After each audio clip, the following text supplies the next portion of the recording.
यहाँलाई के लाग्छ माधव नेपाल प्रचण्ड त्यसमा उहाँलाई मैले कति समयसम्म रहला जस्तो लाग्छ यहाँलाई? कमरेड प्रचण्ड र माधव नेपालको त्यो त के छ भने एकदम त्यो छिट्टै यो अहिले 3 वर्ष पनि धेरै लामो समय त्यो सम्भव नै छैन। किनकि माधव नेपालको राजनीतिक पृष्ठभूमि फरक ठाउँबाट विकास हुनुभएको हो हैन।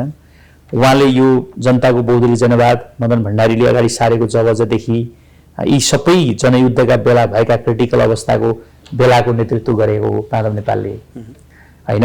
यो एउटा स्पिडबाट आउनुभएको माधव नेपाल, अर्कै स्पिडबाट आएको प्रचण्ड। अब कमरेड प्रचण्डले आफू सर्न पर्दासम्म त माधव नेपाललाई म होइन तपाईँ नै 1 नम्बर पनि भनिदिन सक्नुहुन्छ। जब सर पर्छ नि त्यसपछि उहाँको नेचरले के देखाउँछ भने सर्न पर्दा रबर जस्तो के खुम्चिन सक्ने, सर पर्दा जस्तो सुकै अट्याक गर्न पनि सक्ने, जुन अहिले केपी ओली माथि उहाँले गर्नुभयो। उहाँको पार्टी सानो साइजको भयो। उहाँ पार्टीमा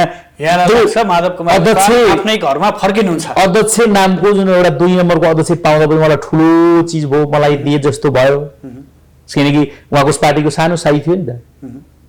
121 सिट जितेको एमाले, 54 सिट जितेको चाहिँ माओवादी हो नि त। अहिलेकै सिचुएसनमा पनि स्थिर के चाहिँ राजनीति र स्थिर के चाहिँ थाई सरकारको परिकल्पना गरे हामीले। तर थाई सरकार भयो अनि राजनीतिक सङ्क्रमण एक हदसम्म हामीले समाप्त भइसक्यो र अब चाहिने समृद्धिको बाटोतिर अगाडि जाउँ भन्ने अपेक्षा चाहिँ थियो। तर के भइदियो भन्दाखेरि के चाहिँ राजनीतिक सङ्क्रमण सकिएको राजनीतिभित्र पनि अस्थिर किसिमको राजनीति पैदा भयो। कोबाट भन्दाखेरि थाई सरकारभित्रबाट नै। यो थाई सरकारभित्र अस्थिर राजनीतिक हस्तक्षेप गर्ने षड्यन्त्रकारी शक्तिहरूसँग नेपालका राष्ट्रवादी शक्तिहरू जो आफूलाई राष्ट्रवादी शक्ति भन्ने दलहरू छन् नि, त्यसमा नेकपा, नेपाली कङ्ग्रेस, जसपा लगायतका दलहरूलाई म गम्भीर खबरदारी के गर्न चाहन्छु भने नेपालको राष्ट्रियताको सम्बन्धमा हामी कति चाहिँ नि बलियो छु भन्ने कुरा तपाईँ आफै मूल्याङ्कन गर्नुहोस्। हामी राष्ट्रवादी कित्तामा नेपाल रहेन हामी नेपाली रहने भन्ने हिसाबले तपाईँहरू राजनीति गर्नुहोस्। तर नेपालका राष्ट्रिय राजनीतिका नेताहरू राष्ट्र जतातिर जाओस् आफू मात्रै बन्नुपर्छ भन्ने जुन मनोगत, यो चरित्र नेताहरूको चरित्र भएन भन्न खोज्नु भयो। त्यो चरित्र छ नि, त्यो नेताहरूको जो चरित्र छ नि, डबल स्ट्यान्डर्ड भएको चरित्र छ नि, त्यो चरित्रलाई करेक्सन गर्नु जरुरी छ। जनादेशकी पुनर्स्थापना विशेष कार्यक्रममा यहाँहरूलाई हार्दिक स्वागत छ। म सुदर्शन आचार्य। दर्शकबिन, गत पुस 5 गते सामान्य प्रधानमन्त्री केपी शर्मा ओलीले प्रतिनिधि सभा विघटन गर्नुभयो र आगामी वैशाखको 17 र 27 गते मध्यावधि निर्वाचनको घोषणा गर्नुभयो। नेकपा भित्र देखिएकै आन्तरिक खिचतानीका कारण प्रधानमन्त्रीलाई स्वतस्फूर्त रूपमा काम गर्न नदिएकै कारण आफूले नयाँ जनादेशमा जानको लागि प्रतिनिधि सभा विघटन गरेको भनेर बारम्बार प्रधानमन्त्री केपी शर्मा ओलीले बताउँदै आउनुभएको छ। यो विषय र परिवेशसँग सम्बन्धित रहेर नेकपाको एक समूह सडक सङ्घर्षमा छ। सडकबाट प्रतिनिधि सभा विघटनका विरुद्ध आवाजहरू बुलन्द गरिरहेको छ। प्रमुख प्रतिपक्षी दल नेपाली काङ्ग्रेस, जसपा लगायतका दलहरू पनि यतिखेर सडक सङ्घर्षमै छन् र प्रतिनिधि सभा विघटनका विरुद्धमा आवाजहरू बुलन्द गरिरहेका छन्। आज हामी खास गरी नेकपाभित्र देखिएको तिक्तता, दुई पक्षले सडकमा गरिरहेका आमसभा किन र केका लागि, सडकमा जनता उतार्दैमा, सडकमा शक्ति प्रदर्शन गर्दैमा राजनीतिक समस्याको समाधान हुन्छ अथवा निर्वाचन आयोग र सर्वोच्च अदालतको निर्णय कुर्नुको विकल्प हामीसँग छैन भन्दै गर्दा किन सडकमा तछाड मछाडका नाराहरू लगाइरहेका छन्, प्रदर्शन भइरहेका छन्, अभिव्यक्तिहरू आइरहेका छन्। यसले समाज कता जाँदैछ, व्यवस्था कता जाँदैछ, राजनीतिक दलहरूले बोलेका अभिव्यक्तिले साँच्चै समाजको दिशा निर्देश गर्न सम्भव छ या छैन। आज हामी यिनै विषयको पेरिफेरीमा रहेर बहस गर्नेछौँ र यसका लागि आज हाम्रो स्टुडियोमा राजनीतिक विश्लेषक गोपाल बहादुर शाह, त्यसै गरी राष्ट्रिय युवा परिषदका उपाध्यक्ष माधव ढुङ्गेल हुनुहुन्छ। स्वागत छ यहाँहरूलाई माउन्टेन टेलिभिजन। धन्यवाद। म सुरुमा गोपाल सरसँग जोडिन चाहेँ। यो पछिल्लो राजनीतिक घटनाक्रमपछि तपाईँले विभिन्न ठाउँहरूमा आफ्नो अभिव्यक्ति पनि दिँदै आउनु भएको छ। कुनै मानेमा यहाँले प्रधानमन्त्रीलाई सही हुनुहुन्छ भन्नुभएको छ, कुनै मानेमा प्रधानमन्त्री गलत हुनुहुन्छ, प्रचण्ड नेपाल सही हुनुहुन्छ भनेर भन्नुभएको छ। ठ्याक्कै भनिदिनुहोस्, आजको दिनसम्म यो करिबन 1.5 महिना क्रस हुँदाखेरि समग्र विश्लेषणमा चाहिँ पछिल्लो के पाउनुभयो? अब यो मुलुक हामीलाई नेपाली जनताले यो मुलुकलाई स्थिरता दिनको निमित्त थाई सरकार खोजेको थियो र त्यो थाई सरकारबाट नै मुलुकलाई समृद्धितिर दिन सकेन भन्ने हिसाबले दलका नेताहरूले आफ्नो पार्टीका घोषणापत्र मार्फत चुनावी मोमेन्टमा जानुभयो र चुनावी मोमेन्टमा जाँदै गर्दाखेरि मैले भन्ने गरेका थिएँ डबल नेकपा। त्यतिखेर डबल नेकपा भनेको थिएँ। एउटा नेकपाको नेतृत्व चाहिँ पुष्पकमल दाहाल प्रचण्डले गरिरहनु भएको थियो भने अर्को नेकपाको नेतृत्व सामान्य प्रधानमन्त्री केपी शर्मा ओलीले गरिरहनु भएको थियो। अब ठ्याक्कै मैले त्यतिखेर नै भने मेरो चाहिँ एउटा विश्लेषण के थियो भन्दाखेरि यो नेकपा पृथक पृष्ठभूमि बोकेर आएको प्रचण्ड नेकपा र लोकतान्त्रिक मूल्य र मान्यताको धारबाट स्थापित भएको लोकतान्त्रिक के अरे फ्रन्टमा आएर आफूलाई स्थापित गरेको सिद्धान्तबाट अगाडि आएको नेकपाको नेतृत्व सामान्य प्रधानमन्त्री केपी शर्मा ओलीले गरिरहनु भएको थियो। र यो के कारणले चाहिँ दुईटै पार्टीहरूको एकीकरण भयो भन्ने कुरा जनतालाई कौशलता थियो, जनताप्रति एकदम कौशलता थियो। एउटा पृथक पृष्ठभूमि बोकेको माओवादी र एउटा लोकतान्त्रिक धारबाट आफूलाई स्थापित गरेको प्रजातान्त्रिक मोडमा स्थापित गरेको पार्टी नेकपा एमाले किन एकीकरण भयो त भन्ने कुरामै जनताहरूको कौशलता थियो। र मैले पनि के भनेको थिएँ भने यो अपवित्र गठबन्धन हो, कुनै न कुनै बेला टुट्छ भनेर भन्दै गएको थिएँ। नभन्दै त्यतिखेर नै भन्नुभएको थियो, त्यतिखेरै भनेको थिएँ मैले। अनि हेर्नु होला तपाईँले मेरा अभिव्यक्तिहरू, मेरा मिडियामा भएका अभिव्यक्तिहरू तपाईँ सूक्ष्म तरिकाले अध्ययन गर्नु होला। मैले त्यतिखेर भने यो अपवित्र गठबन्धन थियो, किन गराइएको थियो भन्ने कुरा पनि तपाईँलाई सविस्तार गर्दैछु म। हामीले के भनेको थियौँ भन्दाखेरि कुनै शक्तिहरू नेपालको राष्ट्रिय राजनीतिमा नेपालका राष्ट्रिय राजनीतिक दलका नेताहरू हाम्रो लागि गरेको छैनौँ हामीले भन्दै आएको थियौँ। हामी हाम्रो लागि राजनीति गरेका होइन जस्तो लाग्छ मलाई। इभन हाम्रो माधवजी पनि आउनुहुन्छ, म पनि यतै छु। हामी युवाहरू, हामी युथहरू नेपालको राष्ट्रिय राजनीतिलाई मूलधारमा आएर के अरे अस्थिर राजनीतिलाई अन्त्य गरेर समृद्ध नेपाल र सुखी नेपाली बनाउने अभियानमा युवाहरूको ठुलो कन्ट्रिब्युसन छ भनेर यहाँसम्म आइरहेको हामी युथहरू हो भने के कारणले एउटा हिंसा हत्याको राजनीतिबाट आएको पार्टी एउटा डेमोक्रेटिक कोडमा आइरहेको पार्टी एकीकरण भयो भन्ने कुरामा नै हामीले चाहिँ एउटा प्रश्न थियो र त्यो प्रश्न अहिले तपाईँको चाहिँ पुस 5 गते आउँदाखेरि प्रश्न छरफस्ट भएर आयो। प्रधानमन्त्रीले नचाहेर यो विघटनको प्रक्रिया अगाडि बढाउनु पर्यो, विघटन गर्नुभयो भन्नुभयो। अब भनिदिनुहोस् तपाईँले यसले राजनीतिक संस्कार नै बिगार्दैन र भने यो जनमतलाई नै उपेक्षा गरे जस्तो? अब यस्तो छ हेर्नुहोस्, अब यो प्रधानमन्त्रीले बाध्यात्मिक परिस्थिति आयो भनेर आयो र मैले संसद विघटन गरेर जनादेशमा जान्छु भन्ने अधिकार उहाँमा सुरक्षित थियो र उहाँले विघटन गर्नुभयो भन्ने कुरा आयो। त्यो एउटा बिल्कुल राजनीतिक निर्णय हो होइन। अब संसद बहुमत प्राप्त संसद दलको नेता लगभग नियर अबाउट 2/3 मेजोरिटीको प्राप्त प्रधानमन्त्रीले संसद विघटन गर्न पाउनुपर्छ भन्ने अधिकार जहाँसम्म लाग्छ मेरो विश्लेषणमा संविधान 2072 सालको संविधानको कुनै न कुनै धारामा छ। मैले दावाका साथ भन्छु अहिले कुनै न कुनै त्यो संविधानमा छ। तपाईँ छ भन्नुहुन्छ भने सडकमा यत्रो धेरै प्रदर्शन, यत्रो धेरै विरोध किन? त्यही त सडकमा गइरहेको नेकपा का नेताहरू, सडकमा गइरहेको नागरिक समाज, सडकमा गइरहेको विभिन्न प्रमुख व्यक्तिहरूलाई मेरो गम्भीर प्रश्न के हो भन्नुहुन्छ भन्दाखेरि म संविधानको विद्यार्थी पनि कानुनको विद्यार्थी पनि होइन। मैले पढेको संविधान, मैले पढ्दै गरेको संविधान धारा 76 को 1 देखि 7 सम्म जुन संविधान सभाबाट बनाइएको जुन एउटा विधि प्रक्रिया पद्धति छ या त्यो विधि प्रक्रिया पद्धति हामीले बनाउँदै गर्दाखेरि गलत थियो भन्नु पर्यो। 2072 सालको संविधान बनाउँदाखेरि सर्वपक्षीय बहुपक्षीय एकदमै के अरे संसारको चाहिँ उत्कृष्ट संविधान गरेर अहिले व्याख्या गर्यो त्यो संविधान। र अहिले संविधान त्यो व्याख्या गर्दै गर्दाखेरि के अरे त्यहाँ बहुमत प्राप्त संसदीय दलको नेता प्रधानमन्त्रीले संसद विघटन गरेर जाँदा नयाँ के अरे जनादेशमा जाँदाखेरि केले रोकेको छ भन्ने कुरा मेरो गम्भीर प्रश्न हो। त्यहाँनिर त्यसलाई के करेक्सन गर्नु पर्यो, यो हामीले गलत गरेका थियौँ, यत्रो लगानी गरेर तपाईँको 600 अरब खर्च गरेर बनाएको संविधान सभाबाट बनेको संविधान हो नि, त्यो संविधानमा किन कम्प्लिकेटेड इस्युहरू राख्यो त्यहाँ? छ नि प्रधानमन्त्रीले विघटन गर्ने धारा त छ नि त्यहाँ, संविधानमा टेकेर विघटन गरेका छ प्रधानमन्त्रीजीले, नयाँ जनादेशै सबैभन्दा विकल्प हो भनेर भन्नुभएको छ, त्यो संवैधानिक अधिकार पनि हो र राजनीतिक निर्णय पनि हो त्यो भन्ने मेरो ठम्याइ हो। त्यही भएर म गम्भीर प्रश्न के गर्न चाहन्छु भन्दाखेरि सत्तारूढ रुलिङ पार्टीका नेताहरूलाई, डबल नेकपाका नेताहरूलाई, सडकमा रहेको नेकपा र सत्तामा रहेको नेकपाका नेताहरूलाई के भन्न चाहन्छु भन्दाखेरि तपाईँहरूको यो आन्तरिक बेमेलको कारणले, आन्तरिक कलहको कारणले गर्दाखेरि मुलुकलाई अनिडयको बन्दी बनाउनु हुँदैन, एउटा निकास दिनुपर्छ।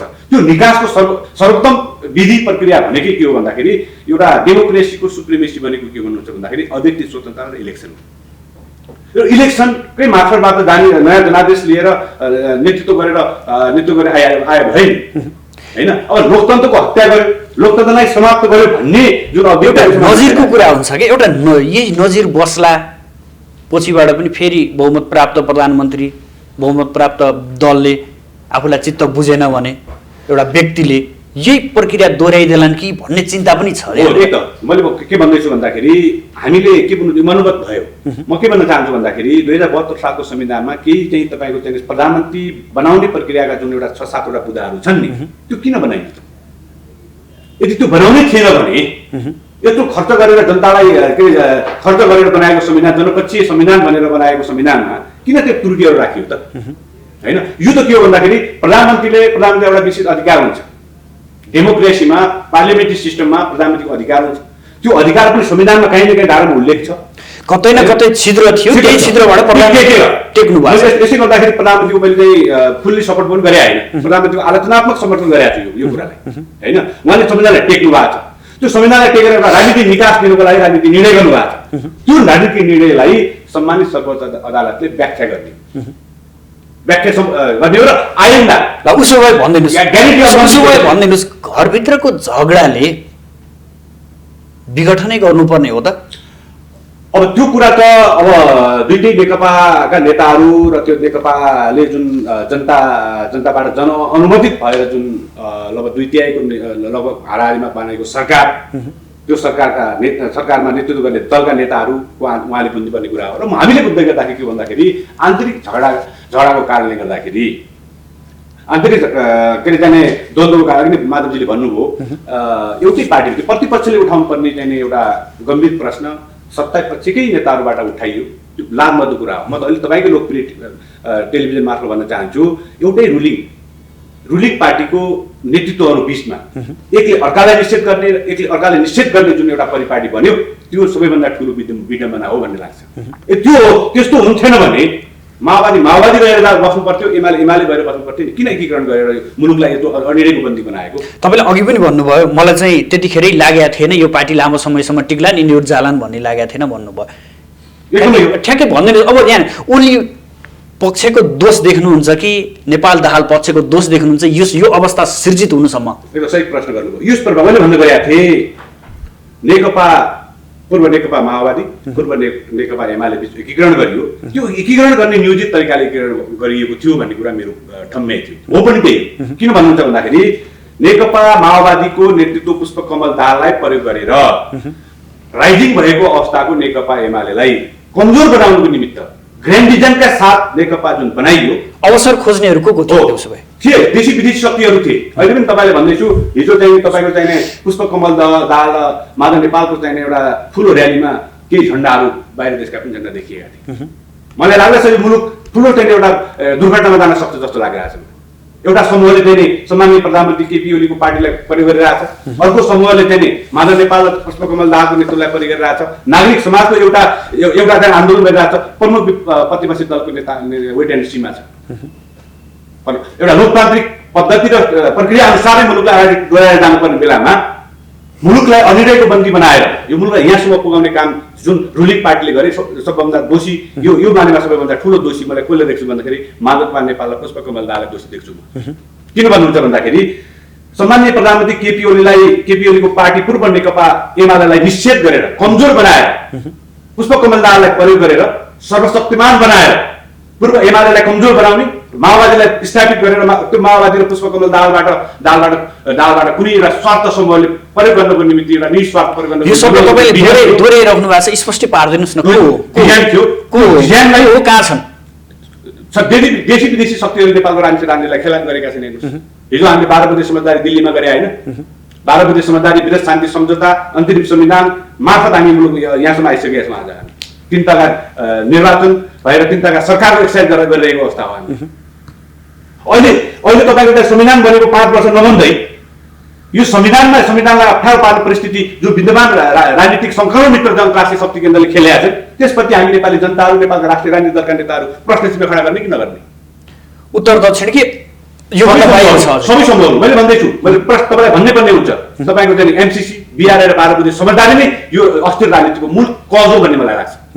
मैले तपाईँले भन्दै गर्नुभएको थियो अघि नै, पुष्पकमल दाहाललाई नेकपामा पूर्व माओवादीले नेकपा बनाएर एकीकरण गरेर पुष्पकमल दाहाललाई निस्वार्थ प्रयोग गर्नको निम्ति बनाएको डिजाइन थियो। त्यो डिजाइनमा एक हदसम्म त जहाँसम्म लाग्छ पुष्पकमल दाहाल सफल हुनुभयो।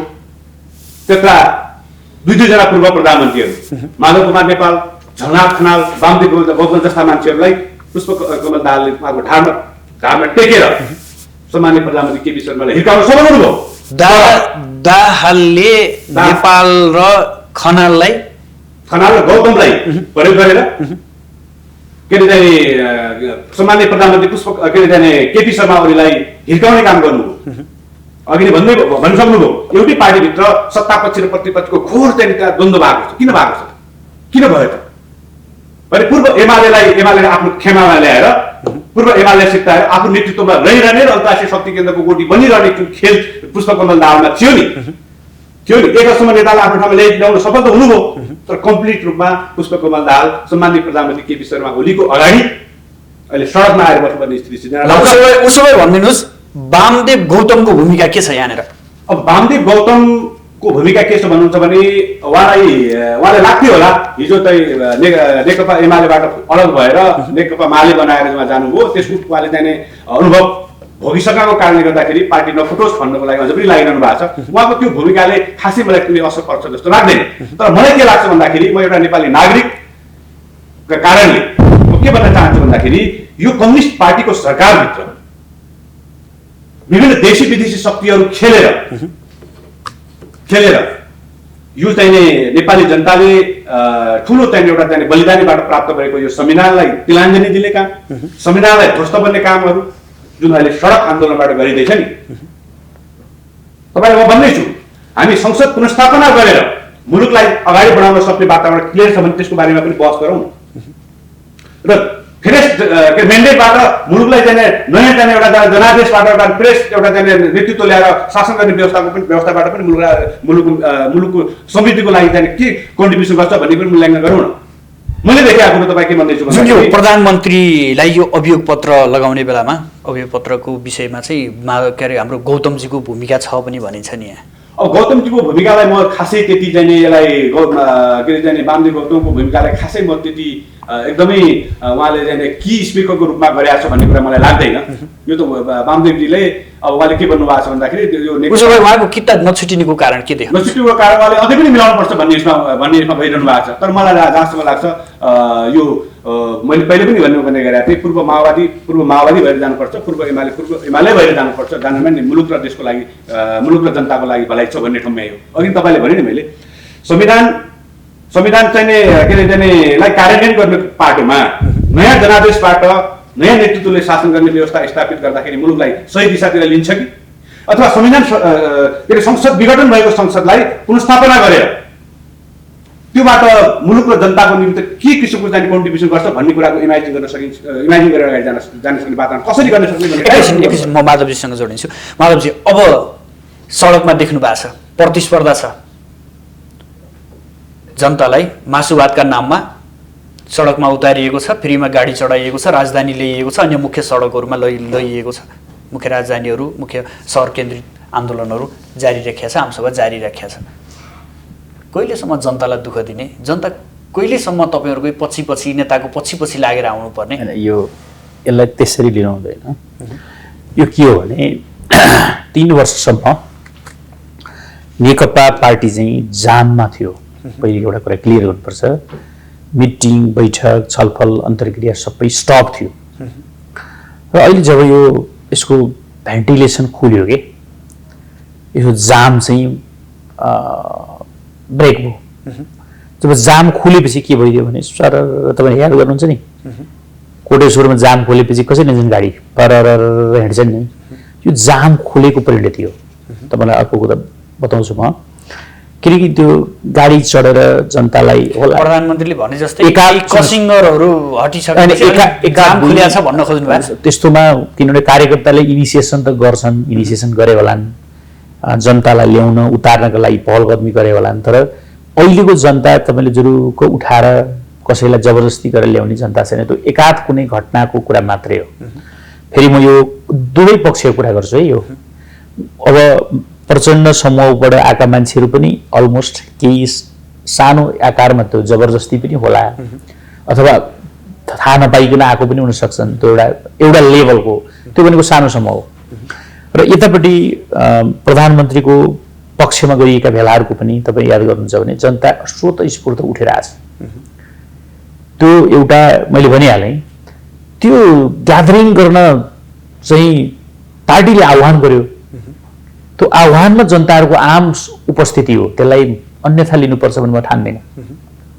अर्को कुरा भनेको कहाँ जाँदैछौँ केको लागि जाँदैछौँ भन्ने थाहै नभएका जनताहरू पनि देखिन्छ। एक प्रकार त्यो मैले सानो सङ्ख्यामा हुन सक्छ, त्यसैलाई समग्र प्रवृत्तिको रूपमा लिनु चाहिँ हुँदैन। पहिलो म क्लियर गर्छु। दोस्रो कुरा यो एक प्रकारको शक्ति प्रदर्शन पनि हो। तपाईँलाई भन्दा अर्को पक्षले अब केपी ओली सिद्धियो, केपी जबरजस्त प्रतिगमन, जबरजस्त असंवैधानिक, जबरजस्त कु भनिरहने के त्यो हजारौं मान्छेले भनेर हो जस्तै बनाउन प्रयास गर्ने जुन भइरहेछ नि, म विनम्रतापूर्वक अनुरोध गर्छु, न यो कु हो न यो असंवैधानिक हो। असंवैधानिक हो भने करेक्ट गर्ने अदालत छ।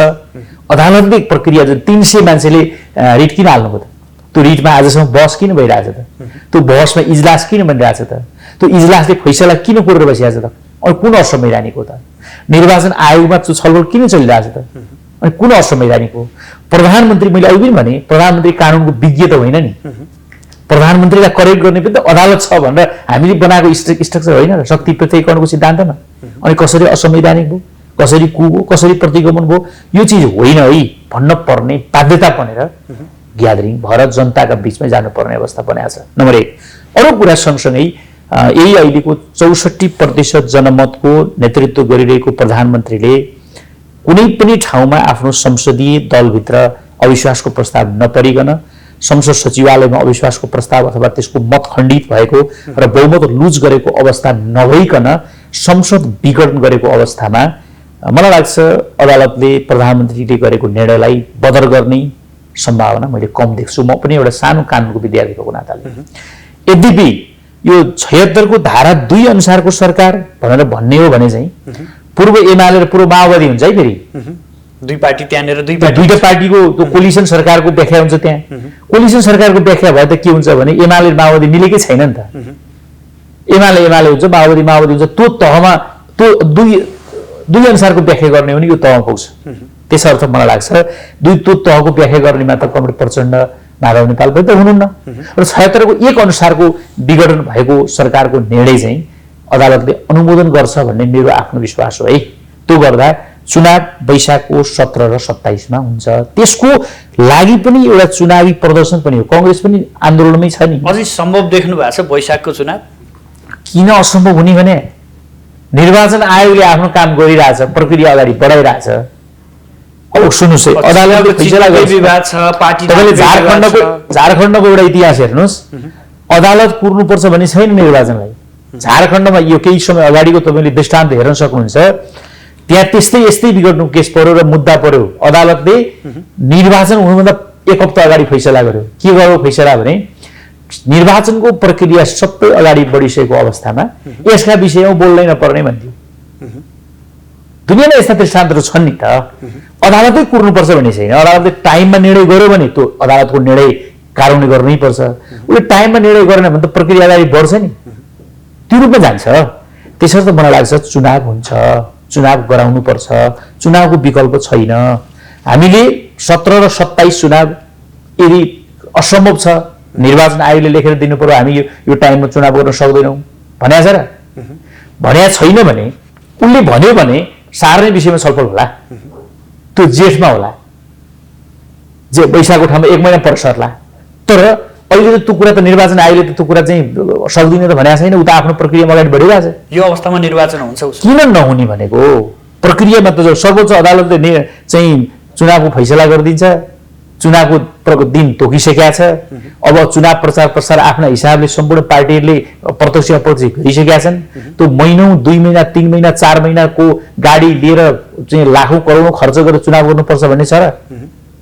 थोरै समयमा त चुनाव त जनता सचेतै छन्, यत्र मिडिया छन्, एफएम छन्, चाहिँ स्क्रिन मिडिया छ, अनलाइन मिडिया छ, पेपर मिडिया छ, प्रचार नेपाल हाल पक्ष निर्वाचनमा जाला। किन नजानु? लोकतन्त्रप्रति निष्ठा हो भने नजाने कुरा हुन्छ र? होला, निर्वाचन आयोगले उहाँले दाबी गरिरहनु भएको छ आधिकारिकता हामीलाई दिए, सूर्य चिन्ह हामीलाई दिए। अब त्यो चाहिँ विधानमा, नेकपाको विधानमा व्यवस्था भए बमोजिम त्यसको 1 नम्बरको अध्यक्ष कमरेड केपी शर्मा ओली, 2 नम्बरको अध्यक्ष कमरेड प्रचण्ड, त्यसको वरिष्ठ नेता माधव नेपाल झलनाथ, त्यसको महासचिव चाहिँ विष्णु पौडेल, एउटा एकताको महाधिवेशनसम्म हामी कुनै पनि बहुमत अलमतको निर्णय गर्दैनौँ, सर्वसम्मतिका साथ गर्छौँ। अब निर्वाचन आयोगमा एकल हस्ताक्षर चल्ने गरी कमरेड केपी शर्मा ओलीको चाहिँ हस्ताक्षर चल्ने भनेर परिपत्र गरेका छौँ सहमतिमै। यी सबै सहमतिका विषयवस्तु त्यहाँ छन् भने अब तपाईँलाई यो पोजिसनमा अब फेरि त पार्टी एक भएर जान अझै पनि बाटो छ, किनकि चुनाव घोषणा भयो, हामी फेरि मिलेर जाउँ भन्दा पनि अब केपी ओलीको पार्टीले त कसैलाई कारवाही गरेकै छैन। मलाई लाग्छ कारवाही गरेका छैन, उही कमरेड प्रचण्डको कार्यकारी भन्ने विषय मात्रै चाहिँ स्थगन गरिदिया हो, अरू केही त छैन भने उहाँहरूले बरु कारवाही गर्नुभएको छ भने त्यही प्रक्रियामा जान पनि सक्ने ठाउँ छ। त्यो छैन भने त सम्भावना कतिको देख्नु? त्यो छैन भने त अर्को दल दर्ता गर्नु पर्यो होला, भलै उहाँहरूको पक्षमा ल उहाँले माग दाबी गरे बमोजिम केन्द्रीय सदस्यको त बहुसंख्यक संख्या उतै छ, यस्तो हुन्छ कि त्यो त पहिले थाहा थियो नि। त्यो 60% एमाले थियो, 40% प्रचण्ड थियो, अनि 60ले 40लाई कारवाही गरिदिने मिल्छ? कहिले काहीँ अध्यक्ष मान्नुहोस् अल्बम पर्ला, 3 जना छौँ 2 जना मिल्ने, अध्यक्ष हटाइदिइहाल्ने, अध्यक्ष अल्बम त पनि पर्न सक्छ। त्यसको अर्थ पार्टी अध्यक्ष हटाइदिने र के उहाँले दिएको आरोप पुष्टि हुन्छ त कि केपी शर्मा ओली राष्ट्रघातीको नेतृत्व गर्ने मान्छे हो? त्यही यो दुनियाँ पपुलरले त्यही बुझ्छ। प्रचण्ड मात्रै त हुनुहुन्न नि, त्यता माधव कुमार नेपाल लगायत यो कुरा त्यो ठिक छ, उहाँहरू कसरी त्यहाँ चाहिँ जोडिनु भएको छ, त्यसमा मैले कमरेड प्रचण्डको एक्सपर्टिजमलाई सम्मानै गर्छु। किन सम्मान गर्छु भने नि माधव नेपाल र केपी ओलीको रिलेसन त अहिले होइन नि, 25 सालदेखि सँगै आरो अवरोमा उकाली ओह्राली दुःख सङ्कट अप्ठ्यारोमा सँगै हुनुहुन्छ हो। मदन भण्डारी बित्नुभयो, केपी ओली सहितको प्रस्तावमा कमरेड माधव नेपाल पार्टीको प्रमुख हुनुभयो, महासचिव हुनुभयो, 15 वर्ष पार्टी प्रमुख चलाउनु भयो। पार्टी विभाजन भयो, वामदेव कमरेडले पार्टी फोडेर जानुभयो, त्यो पार्टीलाई एक ढिक्का बनाएर त्यो जहाज छिड्ने कुराको मैदानको लिड केपी ओलीले गर्नुभयो, समग्र लिड माधव नेपालले गर्नुभयो। माधव नेपाल र केपी ओलीको चाहिँ सहकार्यमा वामदेव कमरेडको पार्टी 0 सिटमा पुग्यो, यो थाहा छ नि। त्योभन्दा पछाडिको फेरि कमरेड प्रचण्डले माधव नेपालको सरकारलाई 6 चरणका आन्दोलनको घोषणा गरेर देशभरि गलत तयार निकाल्न भनेर काठमाडौँ बोलाउनु भयो। केपी ओलीले मैदानमा बसेर माधव नेपालको सरकारको प्रोटेक्सन गर्नुभयो, काँध थापेर बस्नुभयो। यस्तो रिलेसन भएको माधव नेपाल र केपी ओलीको रिलेसनलाई कमरेड प्रचण्डको प्रवेशसँगै माधव नेपाल केपी ओलीको नामै सुन्न नसक्ने हुनुभयो। झलनाथ खनाल केपी ओलीको नामै सुन्न नसक्ने, त्यसमा उहाँलाई मैले कति समयसम्म रहला जस्तो लाग्छ यहाँ? कमरेड प्रचण्ड र माधव नेपालको त्यो त के छ भने एकदम त्यो छिट्टै यो अहिले 3 वर्ष पनि धेरै लामो समय त्यो सम्भव नै छैन, किनकि माधव नेपालको राजनीतिक पृष्ठभूमि फरक ठाउँबाट विकास हुनुभएको हो होइन। उहाँले यो जनताको बहुदलीय जनवाद मदन भण्डारीले अगाडि सारेको जबजदेखि यी सबै जनयुद्धका बेला भएका क्रिटिकल अवस्थाको बेलाको नेतृत्व गरेको हो माधव नेपालले होइन। यो एउटा स्पिडबाट आउनुभएको माधव नेपाल, अर्कै स्पिडबाट आएको प्रचण्ड। अब कमरेड प्रचण्डले आफू सर्न पर्दासम्म त माधव नेपाललाई म होइन तपाईँ नै एक नम्बर पनि भनिदिन सक्नुहुन्छ। जब सर पर्छ नि त्यसपछि उहाँको नेचरले के देखाउँछ भने सर्न पर्दा रबर जस्तो के खुम्चिन सक्ने, सर पर्दा जस्तो सुकै अट्याक गर्न पनि सक्ने, जुन अहिले केपी ओली माथि उहाँले गर्नुभयो। उहाँको पार्टी सानो साइजको भयो, उहाँ पार्टीमा माधव कुमार आफ्नै घरमा फर्किनुहुन्छ। अध्यक्ष नामको जुन एउटा 2 नम्बरको अध्यक्ष पाउँदा पनि मलाई ठुलो चिज भयो, मलाई दिए जस्तो भयो। किनकि उहाँको पार्टीको सानो साइज थियो नि त। 121 सीट जितेको एमाले, 54 सीट जितेको चाहिँ माओवादी हो नि त अहिलेकै सिचुएसनमा पनि। स्थानीय सरकारमा त एमालेवालाको 35-36 लाखको रेसियोमा मत छ, 15-16 लाखको मत होइन कमरेड प्रचण्डले पाउनुभएको। 2 दोब्बर 3 दोब्बर मत पाएको एमाले राइजिङ पोजिसनमा, जनताको ऐमत आस्था मन जितेर विकास भएको एमाले होइन, त्यस्तो पार्टीभित्र प्रचण्डलाई ल्याएर बराबरीको अध्यक्षको झन्डै रेसियोमा राख्दा त खुसी हुनु पनि होइन र। त्यतिखेर कमरेड माधव नेपालको कुरा त रहेन नि त। जब उहाँलाई त्यहाँ प्रधानमन्त्रीको कुरा चाहिँ भनिदिनुहोस् न माधव नेपाल अवसरको कुरा आयो, उहाँले के देखेर जानु भएको छ प्रचण्डसँग, के देख्नु भएको छ उहाँले, के लाग्छ यहाँलाई? होइन, माधव नेपालले स्ट्राटेजिक हुनुहुन्न माधव नेपाल। मैले माधव नेपाललाई उहाँलाई एकदम धेरै पटक उहाँको भेटमा पनि मैले भनेको छु, कमरेड तपाईँ स्ट्राटेजिक हुनुहोस्। तपाईँ पनि राजनीतिको उत्तरार्धमा हुनुहुन्छ, सधैँ तपाईँको पुस्ताले लिड गर्ने होइन। कमरेड केपी ओली पनि राजनीतिको उत्तरार्धमा हुनुहुन्छ, झल्लाक उत्तरार्धमा हुनुहुन्छ, प्रचण्ड उत्तरार्धमा हुनुहुन्छ। तपाईँको लिड गर्ने अब समय भनेको छोटो छ। तपाईँले नयाँ पुस्तामा पार्टी हस्तान्तरण गर्नुपर्छ। तपाईँ स्ट्राटेजिक हुनुहोस्। केपी ओली र माधव नेपालको बिचको रिलेसन मात्रै होइन, तलदेखि माथिसम्मका कार्यकर्ताको स्पिरिटलाई अलिकति भाव बुझेर तपाईँले स्टेप चाल्नुपर्छ है भनेर म सुझाव दिने मान्छे हो। अहिले पनि उहाँले जुन बाटो लिनु भएको छ, यद्यपि भलै उहाँलाई चित्त दुखेका धेरै विषयवस्तुहरू होला, उहाँले उठान गरेका विषय हेर्दाखेरि नेपाल तर मूल घरमै फर्किनुको विकल्पै छैन। गोपालजी, सडकमा देखिरहेछ एकले अर्कोलाई नेपाली शब्दकोशमै नभएका शब्दहरू प्रयोग गरिरहेछ। त्यो समाजमा कति पाच्य छन् छैनन् तपाईँहरूले राम्ररी विश्लेषण गर्नुभएको छ। यही हो राजनीति, नेपालका कम्युनिस्टहरू यस्तै हुन्। यस्तै हेर्नुहोस्, हामीले के कल्पना गरेका थियौँ भने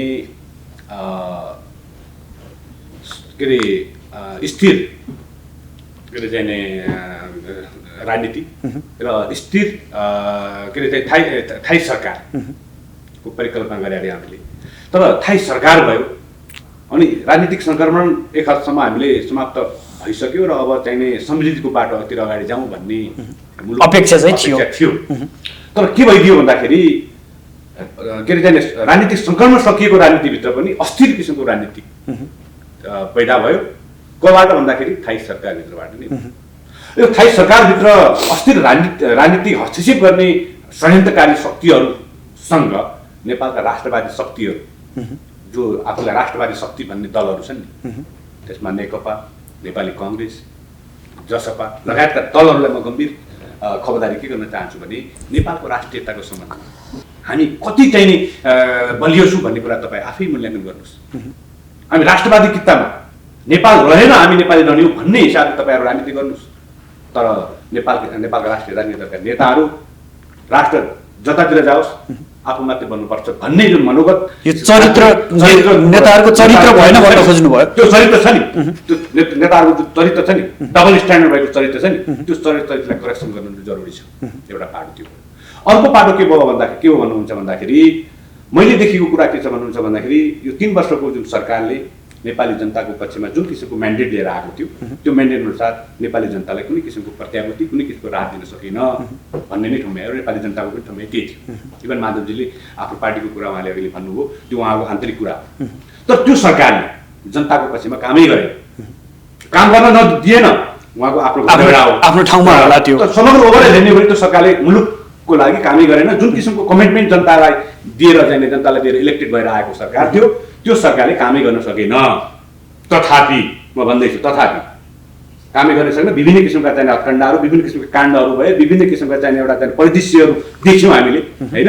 तर चाहिँ पछि एउटा कुरामा म क्रिटिकल रूपमा यो सरकारको के सपोर्ट गर्न चाहन्छु भन्दाखेरि पुस तपाईँको चैत महिनादेखि लकडाउन पेन्डेमिक मुलुक रोग र भोकले आक्रान्त थियो। म तपाईँलाई यही प्रसङ्गमा जोड्दै थिएँ। लकडाउन पछि 4-5 दिन लाएर मान्छेहरू आफ्ना घर गए खाली खुट्टा भोकै हो। त्यो बेलामा यी राजनीतिक दलहरूले सर गाडीमा लगेर छोड्ने जनतालाई खुवाउने व्यवस्था गर्न सकेनन्। अहिले हेर्नु भएको छ कहाँ कहाँ गाउँबाट कार्यकर्ता जम्मा भेला पारेर मासु भात खुवाउँदै प्रदर्शनमा जम्मा गरिरहेछन्। यही हो जनतालाई दिने आशा, जनतालाई दिने भरोसा राजनीतिक दलहरूले यही हो। त्यही दिन जान खोजिरहेको थिएँ मैले। चैत महिनादेखि अहिलेसम्म सामान्य प्रधानमन्त्री केपी ओलीको जुन एउटा सरकारलाई नेकपाको सरकार नबनिकन राष्ट्रिय राजनीतिभन्दा माथि उठेर नेपाली जनताहरू, मुलुकको जनताको लागि, जनजीविकाको सेवाको लागि, रोग र भोकले आक्रान्त भएका भने जनताहरूलाई औषधि मुलुक, उनीहरूको रोजीरोटी, उनीहरूको गाँसको बाँसको कपासको व्यवस्था गर्नुपर्ने स्थिति हो।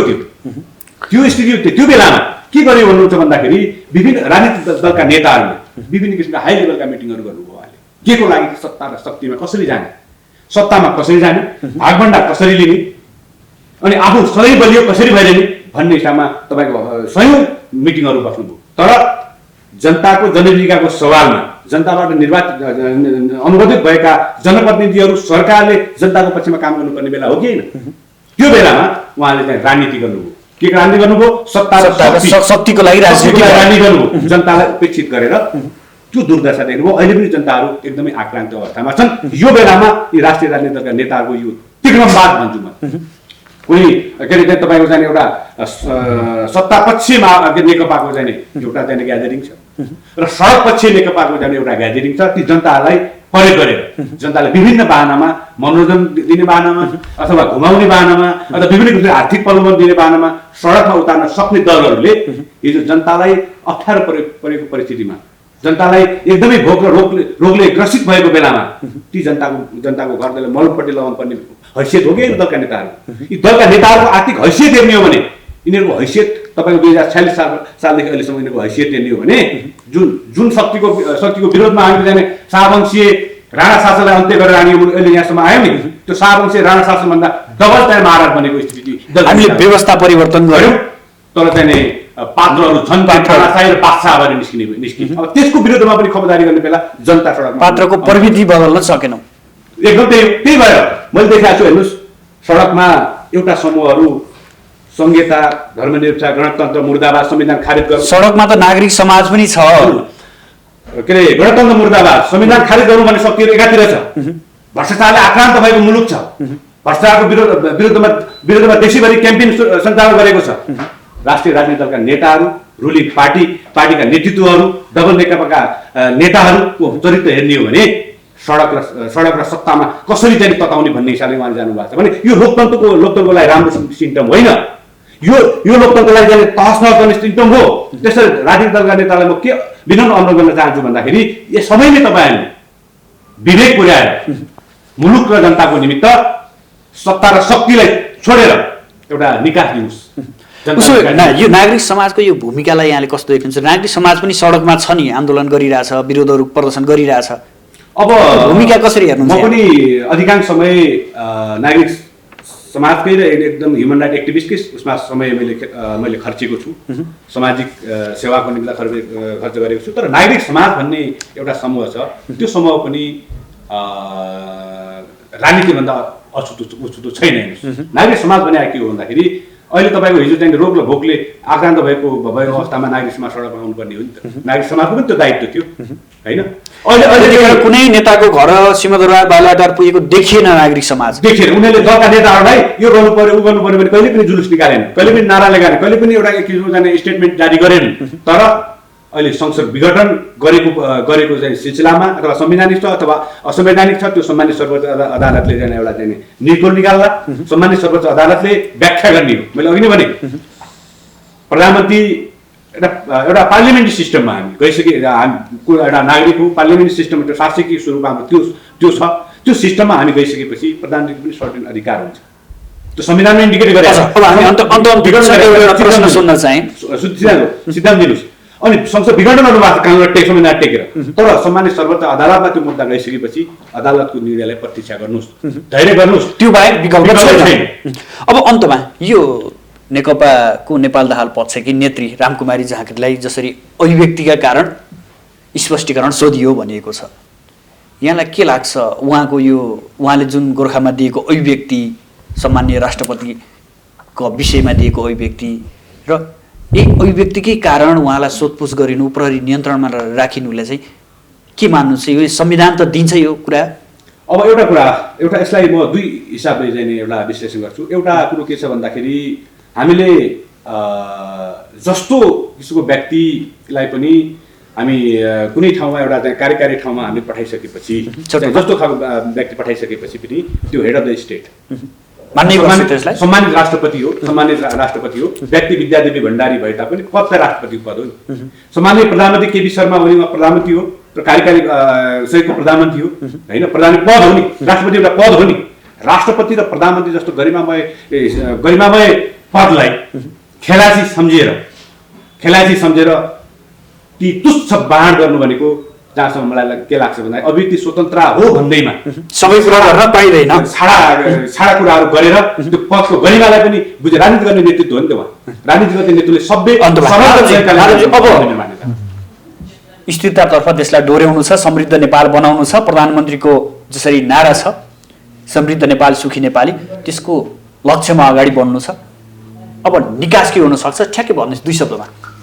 पहिलो कुरा गोपालजीले भने जस्तो एउटा चाहिँ यो सरकारले के पनि गर्न सकेन भन्ने चाहिँ मलाई लाग्दैन है। म सरकारको एउटा विङ्समा पनि छु। अहिले तपाईँ यसको डाटा हेर्नुहुन्छ भने 5 वर्ष अगाडि 5,38,000 रेसियोमा विदेश जानेहरूको सङ्ख्या कोरोनाभन्दा अगाडिको डाटा 3,23,000मा झरेको छ। भूकम्पले क्षतिग्रस्त भएको देश, कोरोनाको महामारीको सामना, दुईटा यत्र क्रिटिकल चाहिँ अवस्थाको पनि सामना गर्नु परेको सरकारको बाध्यता छ। र अरू कुरा तपाईँले अघि भन्नु पनि राजनीतिक दल हामी नै हो होइन, सरकारको तर्फबाट त्यसको केही समय लकडाउन भएर घर नछोडौँ, जाँछौँ, त्यही बसौँ भनेर बसाइयो। त्यसले अर्को समस्या सिर्जना भएपछि त्यसलाई गाडीको व्यवस्था गरेर रात मान्छेलाई घर फर्काउने कुरामा हामीले सहजीकरण गरेकै हौँ। त्यसपछि त्यो केही समय पछाडि त्यो सहज हुने ठाउँमा पुग्यो। अर्को कुरा पनि भन्छु, यो सरकारले त्यसमा पनि फेसिलिटेसन गरेको छ। अर्को कुरा राष्ट्रिय गौरवका यति धेरै आयोजनाहरू परिणामको नजिक पुगिसकेका छन्। धरहरा होस्, रानी पोखरी होस्, विभिन्न हाइड्रो पावरका आयोजनाहरू हुन्, विभिन्न आयोजनाहरू आज परिणामको ठाउँ पुगिसकेका छन्। बाटो सरकार त यही हो नि, यही सरकारले दिएको बजेट हो, प्रदेश सरकारको, स्थानीय सरकारको छुट्टै क्रिएट गरेको बजेट होइन नि।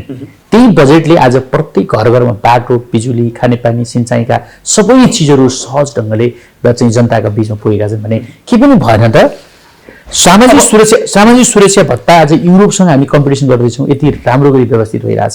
तर पनि जुन स्पिडका साथ जुन अहिलेको सरकारको 2/3 नजिकको सरकार हो, त्यो स्पिड लिन चाहिँ आन्तरिक कारणले सकेन है। काम नभएको होइन, कामले गति लिन जुन गति हामीले अपेक्षा गरेका थियौँ, अपेक्षाको गति लिन सकेन। योभन्दा धेरै तीव्र गतिमा काम गर्न सकिन्थ्यो। यो कुरा क्लियर हो। अब निकास के हो भने अदालतको फैसलालाई मान्ने। त्यो कुरा दुईटा पार्टीको विवादलाई समाधान गर्ने सूत्रको रूपमा यसलाई प्रयोग गर्न सक्छौँ हामी। एक बुझ्नु भएन। र यो फैसला मानेर हामी दुईटा पार्टी एक भएर चुनावमा जाने ठाउँमा यदि सहमत हुन्छौँ भने पनि आरोप पत्र फिर्ता लिएर सहमतिको एउटा नयाँ यात्रामा प्रवेश गर्न सकिन्छ। म यो आह्वान गर्न चाहन्छु एज हामी दोस्रो तेस्रो पुस्ताका नेतृत्वको हिसाबले आग्रह गर्न चाहन्छु। यो एउटा निकास हुन सक्छ। अर्को होइन अब हामी सँगै बस्न सक्दैनौँ भने कुरा के हो भने अदालतको फैसला मानेर आफ्नो बाटो रोज्ने, निर्वाचनको फैसला मानेर निर्वाचनको मिति तोकिएको छ। त्यहाँ त चिन्ह लिने प्रक्रिया त अब चुनाव मान्नुहोस्, अदालतले पुनर्स्थापना गरौँ भने पनि म मान्दिनँ त भन्नुभएको छ नि त प्रधानमन्त्रीले। कार्यक्रममा आइदिनु भयो, आफ्नो महत्त्वपूर्ण समय र महत्त्वपूर्ण विचार व्यक्त गरिदिनु भयो। यहाँहरूलाई एकमुष्ट रूपमा विशेष धन्यवाद। हस्, धन्यवाद। यहाँले पनि हाम्रा केही कुराहरू राख्ने अवसर दिनुभएकोमा धेरै धेरै धन्यवाद। हस्, आदरणीय दर्शक, आज हामी पछिल्लो यो नेकपाको राजनीति, यसभित्र देखिएका विभिन्न विचार, सङ्घर्ष किन र केका लागि आगामी वैशाखको मध्यावधि निर्वाचन सम्भव या असम्भव यिनै विषयको सेरोफेरोमा रहेर कार्यक्रम सञ्चालन गर्यो। भोलि पुनः नयाँ विषयवस्तुका साथ उपस्थित हुनेछौँ। आजलाई भने बिदा दिनुहोस्। नमस्ते।